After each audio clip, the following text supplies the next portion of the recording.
Today I'm making salsa for tacos. I've made a couple of salsas on the channel before, including a creamy green zucchini salsa and a red tomatoey salsa to dip your chips in.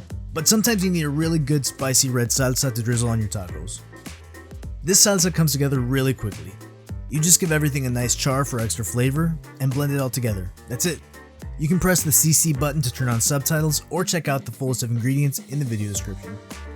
For this spicy salsa, you're going to need 3 green tomatoes, 2 red tomatoes, 8 small serrano peppers, 2 large cloves of garlic, 4 dried árbol peppers, 1 guajillo pepper, 2 morita peppers, 1 tablespoon of vinegar, and 3/4 of a teaspoon of salt.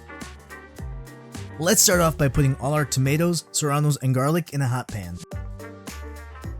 Now we're going to take our dried peppers and one by one lightly roast them on both sides.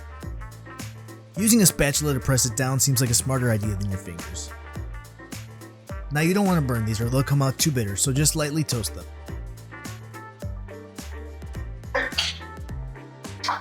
Bless you. Watch out for that pepper smoke, it burns. Now just keep flipping your tomatoes and serranos until you have a nice char on all sides. Some kind of ventilation would be helpful here. I used to hate when my mom would toast pepper. The garlic and peppers will be done first, then the red tomatoes. The green tomatoes will take a bit longer, but the flavor you'll get is worth it. Once they're all charred up, just set everything aside on a plate. Next, I'm going to rehydrate my dried peppers in some boiling water, and if you have multiple burners, you can go ahead and start this as soon as you're done charring them. Just let this go for 10 minutes or so, just till everything seems rehydrated before transferring the peppers back to the plate. Don't get rid of the boiling liquid though, reserve maybe half a cup of it for the salsa. Now into a blender, I'm adding 1 green tomato and 1 red one, just to get the salsa started, along with all the peppers, making sure to remove any stems, and hopefully not losing them on the floor, never to be seen again. Till the next day. Peel the cloves of garlic and pop those in too, followed by the salt,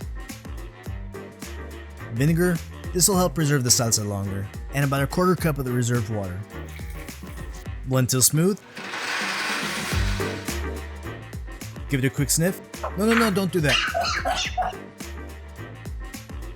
And add the remaining tomatoes into the blender, along with any leftover liquids on the plate.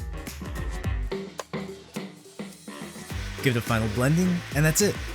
This is not only an easy salsa, but it tastes fantastic. It's so spicy, and the heat really builds the longer the salsa sits and the flavors mingle.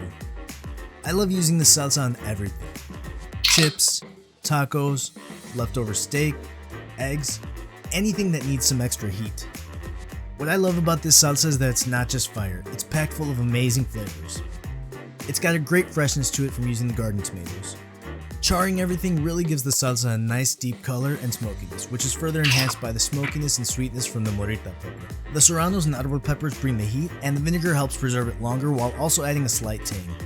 And while I'm just a guy on the internet and can't tell you how long this is safe to keep in the fridge, I will say that I store and use this as long as it doesn't look or smell wrong.